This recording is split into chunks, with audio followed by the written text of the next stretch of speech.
అందరికీ good morning అండి. Bajirao AI IAS study సర్కిల్కి వెల్కమ్ అండి. ఈరోజు సైన్స్ అండ్ టెక్నాలజీ సెక్షన్లో both civil services preliminary and మెయిన్స్లో అడిగే క్వశ్చన్స్లో 10 మార్క్స్ 12 మార్క్స్ 15 మార్క్స్ క్వశ్చన్స్ ఏ విధంగా ఫ్రేమ్ చేస్తే దానికి ఆన్సర్ ఏ విధంగా ఇవ్వాలని చెప్తాను. సైన్స్ అండ్ టెక్నాలజీ మనం తీసుకున్నట్లయితే భారతదేశం యొక్క ఇంధన రంగంలో స్వావలంబన సాధించడం కోసం అని చెప్పి స్వయం శాస్త్ర సాంకేతిక రంగాల్లో స్వయం ప్రతిపత్తి సాధించడం కోసం డాక్టర్ హోమీజే భాభా ఆధ్వర్యంలో మొదటిసారిగా విద్యుత్ ఉత్పాదన అనేది రక్షణ అవసరాల కోసం అనురంగానికి ప్రాధాన్యత అనేటటువంటిది ఇచ్చారు. ఆ విధంగా అంటే మనకి పునరుత్పాదక ఇంధన వనరుల విభాగంలో అణు విద్యుత్ ద్వారా దేశానికి ఏ విధంగా మేలు జరుగుతుంది, అదేవిధంగా పర్యావరణానికి మేలు చేసే విషయంలో అణు విద్యుత్ అనేది శాతం ఎంతవరకు ఉంటుంది, దీని ద్వారా అణు విద్యుత్ ఉత్పాదన ద్వారా భారతదేశము ఎన్విరాన్మెంటల్ ఎకానమీ పర్యావరణ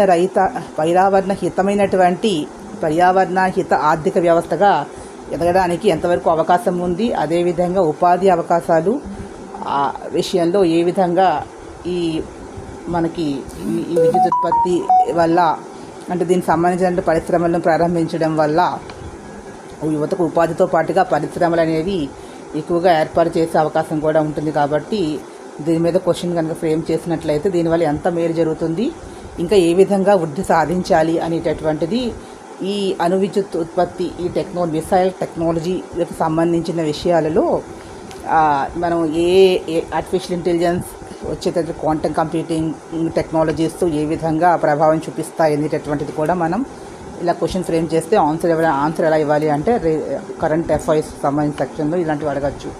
ఇక్కడ డాక్టర్ హోమీజే భాభా అనే హోమీజే భాభా ఈ యొక్క అనురంగానికి నాంది పలికారు.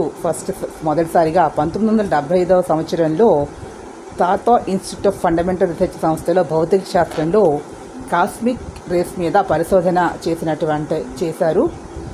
అక్కడి నుంచి అణు భౌతిక శాస్త్రం అనేటటువంటిది ఇక్కడ అభివృద్ధి అనేది దృష్టి సారించారు. చమురు ఇంధన వనరులు వంటివి ఆ టైంలో దిగుమతి మీద ఎక్కువగా ఆధారపడుతూ ఉంది, ఇప్పుడు కూడా దిగుమతుల మీద ఆధారపడుతూ ఉన్నారు. వీటి వల్ల పర్యావరణానికి తీవ్రమైనటువంటి హాని జరుగుతుంది. కాబట్టి అందున చౌకగా విద్యుత్ ఉత్పత్తి జరిగినట్లయితే పరిశ్రమలను ఎక్కువగా ప్రారంభించడానికి అవకాశం ఉంటుంది, ఎక్కువ మందికి ఉపాధి అవకాశాలు లభిస్తాయి. కాబట్టి అణు విద్యుత్ అనేది కొంతవరకు మనకు ఉపయోగపడుతుంది అని ఆలోచన చేసి మొదటగా అణు విద్యుత్ కమిషన్ని ఏర్పాటు చేశారు. అంటే దీని గురించి కొంత చెప్పాల్సిన అవసరం ఉంది కాబట్టి చెప్తున్నాము. ఆ తర్వాత చాలామంది తెలిసిన విషయమే, ఇది ప్రధానమంత్రి కార్యాలయ పర్యవేక్షణలో పనిచేస్తూ ఉంటుంది. ఈ అణు కార్యక్రమంలో పరిశోధక రియాక్టర్లతో మొదటగా రియాక్టర్స్ని పరిశోధన చేశారు. అప్పుడు ఫస్ట్ పరిశోధక రియాక్టర్ తీసుకున్నట్లయితే 1956లో అప్సరా, 1960లో కెండా నుంచి సేకరించినటువంటి 40 మెగావాట్ల సైరస్ రియాక్టర్. తర్వాత 1965లో స్వదేశంలోనే ధృవ రియాక్టర్ని తయారు చేశారు. 1987లో భారత అణుశక్తి సంస్థ NPCIL అనేది నెలకొల్పారు. తర్వాత మొదటి దశలో యురేనియాన్ని ఇంధనంగా ఉపయోగించి ప్రెషరైజ్డ్ హెవీ వాటర్ రియాక్టర్లపై దృష్టి సారించారు. అయితే మనకి యురేనియం నిల్వలంటే మనం దిగుమతి చేసుకోవాల్సిన అవసరం ఉంది, భారతదేశంలో లేవు.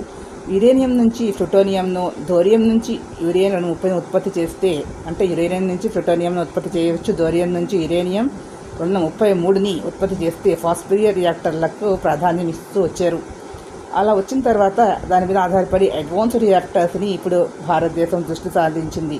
దేశంలో 10 లక్షల టన్నుల థోరియం నిక్షేపాలు ఉండడం అనేటటువంటి ఉంది. అంటే న్యాచురల్ రిసోర్సెస్ అనేటువంటి సహజంగా లభించేటటువంటి ఆ న్యాచురల్ రిసోర్సెస్ని మనం ఉపయోగించుకొని చేసినట్లయితే చాలా చౌకగా తయారవుతుంది. కాబట్టి యురేనియం కన్నా మనకి థోరియం నిల్వలు అనేటటువంటివి ఎక్కువగా ఉన్నాయి. కాబట్టి థోరియం అనేటటువంటిది మనకి ఎక్కువగా ఉపయోగపడుతుంది. అయితే భారతదేశం అనేటటువంటిది ప్రస్తుతము అనేక విధములైనటువంటి భౌగోళిక రాజకీయపరమైనటువంటి ఇబ్బందులను తట్టుకుంది. ఒక రియాక్టర్స్ని మనం అక్కడ స్టార్ట్ చేయాలన్నప్పుడు స్థానికంగా అంటే రాజకీయంగానే కాకుండా ప్రజల వైపు నుంచి కూడా చాలా ఇబ్బందులు వస్తాయి, అక్కడ భౌగోళిక పరిస్థితులు మార్పులు వస్తాయని కొన్ని అంటే వారికి సంపూర్ణ అవగాహన లేకపోవడం వల్ల ఎక్కువగా గ్రామీణ ప్రాంతాలకి శివారు ప్రాంతాలు అంటే పట్టణ శివారు ప్రాంతాలు అంటే గ్రామీణ ప్రాంతాల్లో కొన్ని పొలాలకి సమీపంగా అలా కొద్ది దూరంలో ఇలాంటివి ఏర్పాటు చేయడం వల్ల వారికి దీనివల్ల ఇబ్బంది వస్తుంది అని ఒక అపోహతోటి చాలా వరకు ఇబ్బందులు అనేవి మధ్యలో ఎదుర్కొన్న పరిస్థితి అనేది వచ్చింది. ప్రజల్లో ఇలాంటి విద్యుత్ చైతన్యం తీసుకురావాల్సినటువంటి అవసరం కూడా ఎంతైనా ఉంది. దీనివల్ల దేశము వారు ఏ విధంగా లాభపడతారు అనేటటువంటి విషయాన్ని వాళ్ళకి తెలియజెప్పాలి. వాళ్ళ ప్రాంతం అభివృద్ధి చెందుతుంది, వారికి ఉపాధి అవకాశాలు లభిస్తాయనే విషయాన్ని, వారి తక్కువగానే విద్యుత్ అనేది లభిస్తుంది అనే విషయం కూడా వారికి తెలియజెప్పవలసినటువంటి అవసరం ఎంతైనా ఉంది. అదేవిధంగా విద్యుత్ ఉత్పాదన కేంద్రం నిర్మించినట్లయితే మనం కరెంటుని, అంటే మనకి ఇప్పుడు ఈ బొగ్గు ద్వారా విద్యుత్ ఉత్పత్తిని అలాగే మనకి చేయడం చాలా వరకు తగ్గించేస్తే పర్యావరణం మేలు జరుగుతుంది. అదేవిధంగా రెండవ యాంగిల్ తీసుకున్నట్లే మనకి వాటర్ కూడా విద్యుత్ ఉత్పత్తి కూడా ఎక్కువగా చేయలేం కాబట్టి మనం అన్ని సీజన్స్లో వాటర్ అనేది మనకి లభించకపోవచ్చు. ఓన్లీ రెయినీ సీజన్స్లో ఉంటుంది, సమ్మర్లో వస్తే ఇబ్బంది. విద్యుత్ ఎప్పుడు చేయవచ్చు కాబట్టి 2005లో భారత్ విద్యుత్ ఉత్పాదన సామర్థ్యం 8 గిగావాట్లు ఉంటే దేశానికి కావాల్సిన విద్యుత్తులో ఈ విద్యుత్ అనేది కేవలం 2% మాత్రమే ఇస్తోంది అనేటటువంటిది వాస్తవమైనటువంటి విషయంగా సర్వే రిపోర్ట్ అనేది తెలుస్తోంది. ఈ హోమీజే బాబా అనే సైంటిస్ట్ బెంగళూరులోని ఇండియన్ ఇన్స్టిట్యూట్ ఆఫ్ ఐఏఎస్సిలో ఫస్ట్ ప్రారంభించారు. IASc institute of science. అయితే ఇప్పుడు ఇన్స్టిట్యూట్ ఆఫ్ సైన్స్ అనేది ఒక మంచి జ్ఞానం ఇచ్చినటువంటి విద్యా కేంద్రము. అయితే ఇక్కడ నెక్స్ట్ పాయింట్ ఏంటంటే, ఇక్కడ ఈ ఫైరస్ రియాక్టర్ నుంచి ఉత్పత్తి చేసినటువంటి ప్లూటోనియంను ఉపయోగించి, అంటే ప్లూటోనియం ఎలా తయారైందంటే ఒక రియాక్టర్ను ఉపయోగించి మనం ప్లూటోనియం తయారు చేయాలి. ప్లూటోనియంను ఉపయోగించి 1974లో స్మైలింగ్ బుద్ధ పేరుతోటి భారత్తోని అణ్వస్త్ర పరీక్ష జరిపారు. అప్పుడు చాలా వరకు శాంతియుత ప్రయోజనాల కోసం ఉద్దేశించినా కూడా అంతర్జాతీయంగా ఆంక్షలు అనేది ఎదుర్కొన్నారు. 1998లో భారత్ థర్మోన్యూక్లియర్ పరీక్ష సహా మొత్తం 5 అణ్వస్త్రాన్ని పరీక్షించింది. అప్పుడు కూడా అంతర్జాతీయంగా అనేది వాణిజ్యపరంగా భారతదేశానికి ఇబ్బందులు ఎదుర్కొంది. 2005లో అమెరికాతో అణు సహకార ఒప్పందం, 2008లో అణు సరఫరాదారుల గ్రూపుల మినహాయింపు వల్ల ఈ ఆంక్షల పర్వానికి అక్కడతోటి ఆగిపోయింది. 2025లో అణు ఇంధన కాంప్లెక్స్ హై రెసిడ్యువల్ నిబోడియం కడ్డీలను ఉత్పత్తి చేసింది. 2025 అని గుర్తుపెట్టుకోండి. 2025-26లో తీసుకున్నట్లయితే కేంద్ర ప్రభుత్వ బడ్జెట్లో హరిత ఇంధనాల్లో హరిత ఇంధనాల్లో భాగంగా అణుశక్తి మీద పరిశోధనలకి అధికంగా నిధులైతే కేటాయించారు. 2031 కల్లా హరిత ఇంధనాలతో 22.5 గిగావాట్లను, 2047 కల్లా 100 గిగావాట్ల శుద్ధ విద్యుత్తును తయారు చేయాలనేది లక్ష్యంగా పెట్టుకున్నారు. వికసిత్ భారత్ కూడా లక్ష్యం కూడా అదే. ఇండియా 1980 నుంచి కూడా క్షేపణుల అభివృద్ధి కార్యక్రమాన్ని మిసైల్స్ని తయారు చేస్తుంది, మిసైల్ టెక్నాలజీ. అయితే ఈ మిసైల్స్ని తీసుకెళ్లేటటువంటిది ఈ క్షిపణుల తయారీలో ఈ అణ్వస్త్రాలు, అంటే ఇప్పుడు మనం ఏదైతే ఈ మిసైల్స్ ఉన్నాయో మిసైల్ అభివృద్ధి కార్యక్రమాన్ని చేపట్టారు. అణ్వస్త్రాలను తీసుకెళ్లేటటువంటి ప్రయోగించే క్షిపణుల తయారీలో మనం గుర్తుపెట్టుకోవాల్సిన పాయింట్ ఏంటంటే, భారతదేశంలో మనకి ఈ యొక్క మిసైల్ టెక్నాలజీ 1980లోనే స్టార్ట్ చేశారు. డెవలప్మెంట్ అనేది, మిసైల్ డెవలప్మెంట్ అనేటటువంటిది. అయితే 150 నుంచి 300 కిలోమీటర్ల దూరంలో శత్రు లక్ష్యాలపై అణుబాంబును ప్రయోగించగల, శత్రు లక్ష్యాలపైన అణుబాంబులను ప్రయోగించగల పృథ్వీ, అగ్ని 5 వంటి రకాల క్షిపణులు మనకి దగ్గర ఉన్నాయి. క్షిపణులు అంటే క్షిపణులు అనేటటువంటివి ఆ బాంబ్స్ని తీసుకువెళ్ళి వేయగలుగుతాయి క్షిపణి అనేటటువంటిది.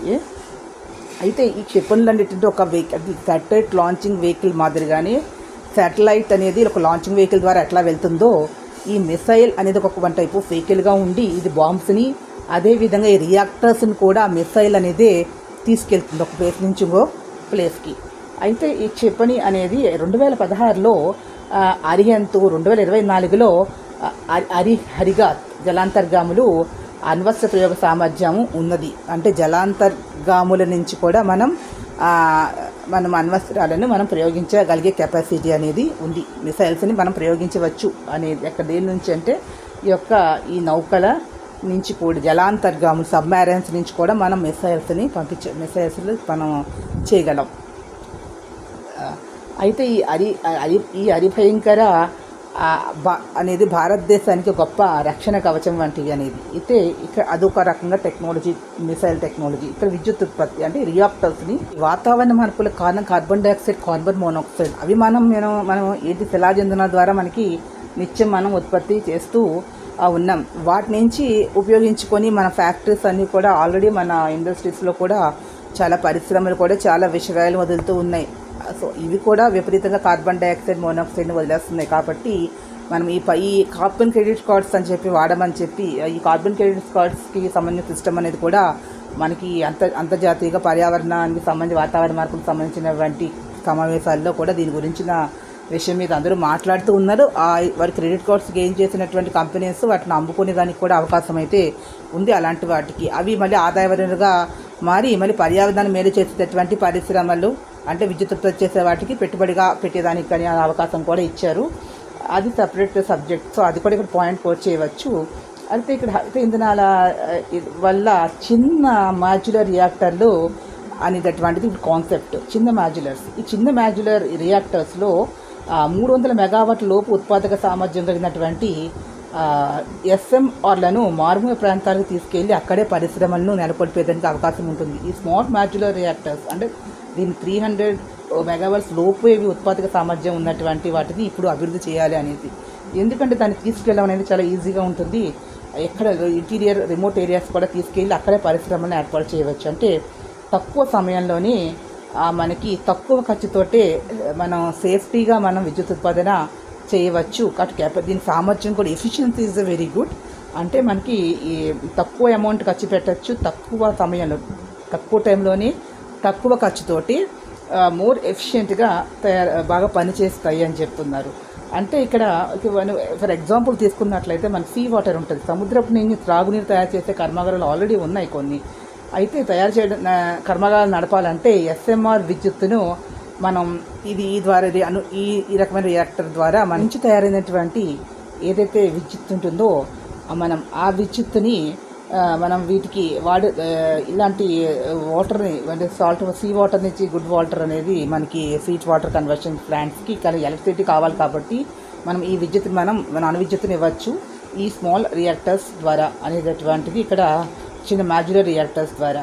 అయితే ఇక్కడ వన్ మోర్ పాయింట్ ఏంటంటే గ్రీన్ హైడ్రోజన్ ఉత్పత్తి కూడా మనం దీని ద్వారా గ్రీన్ హైడ్రోజన్ కూడా మనం ఉత్పత్తి చేయవచ్చు.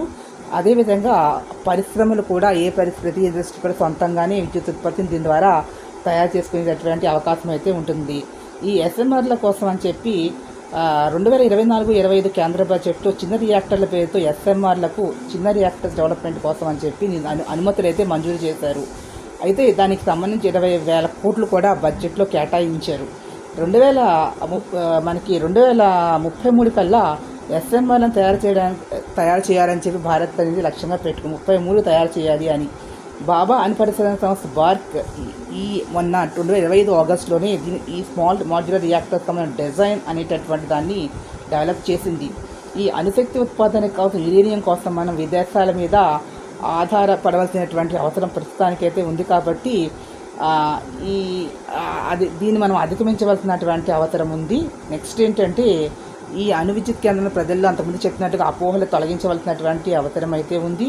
అదేవిధంగా అణు విద్యుత్తును ఉత్పత్తి చేయడానికి కొంత ఖర్చు అవుతుంది. ఆ ఖర్చు కూడా మనం తగ్గించుకోవాలి. అంటే ఇప్పుడు బొగ్గు కన్నా కూడా ఇది ఇంకా తక్కువగా మనకి మనం చేయాలి అనుకున్నప్పుడు పరిశోధనలకి నిధులు అనేది ఎక్కువగా ఖర్చు పెట్టినట్లయితే అదేవిధంగా కొన్ని దేశాలతో మనం సహకార ఒప్పందాలు కూడా తీసుకుని నిప్పులను తయారు చేసుకోగలిగితే మనం తక్కువ ఖర్చుతోటే మనం ఈ రియాక్టర్స్ని తయారు చేసుకోవచ్చు. యురేనియంకి అవసరం లేకుండా మన దేశంలో దొరికే ప్రత్యామ్నాయంగా దాని న్యాచురల్ రిసోర్సెస్ ఏమైనా దొరుకుతుందో లేదా అనేది కూడా ఒక పరిశోధన చేసినట్లయితే మనం యురేనియం దిగుమతి చేసే ఖర్చు అవుతుంది. కాబట్టి ఆ ఖర్చు మనకు తగ్గాలంటే న్యాచురల్ రిసోర్సెస్ మనకే ఉన్నట్లయితే మనం ఆ ఖర్చును మనం చాలా వరకు తగ్గించుకోవచ్చు అనేటటువంటిది ఇక్కడ ఇంపార్టెంట్ పాయింట్. సో ఈ పాయింట్ ఇక్కడ గుర్తుపెట్టుకోండి. అదేవిధంగా మనకి ఇది పర్యావరణానికి మేలు చేస్తుంది అనే పాయింట్ కూడా చెప్పి ఇప్పుడు దీన్ని అయితే ఈ స్మాల్ మాడ్యులర్ రియాక్టర్స్ అనేవి డిజైన్ అయితే చేశారు. దీన్ని డెవలప్ చేయవలసినటువంటి అవసరం ఉంది. అదేవిధంగా ఈ ఆర్టిఫిషియల్ ఇంటెలిజెన్స్, క్వాంటమ్ కంప్యూటింగ్ అనేటటువంటి మిసైల్ టెక్నాలజీ ఈ డొమైన్లో, అదేవిధంగా మిసైల్ టెక్నాలజీస్ సంబంధించిన డొమైన్స్లోనూ అంటే అటామిక్ ఎనర్జీకి సంబంధించి అదేవిధంగా న్యూక్లియర్ ఎనర్జీ వాటికి సంబంధించినటువంటి డొమైన్స్ అంటే రియాక్టర్స్లోని మిసైల్స్ టెక్నాలజీలో కూడా వాడినట్లయితే వాటికి సమర్థవంతంగా మన పని తొందరగా చేయగలుగుతాము అనేటటువంటిది ఇక్కడ చెప్పాలి.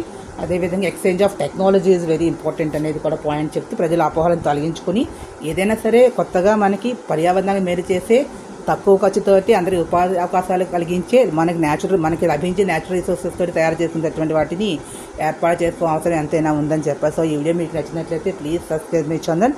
మరిన్ని కొత్త వీడియోస్ ముందుకు వస్తాను. Thank you to all.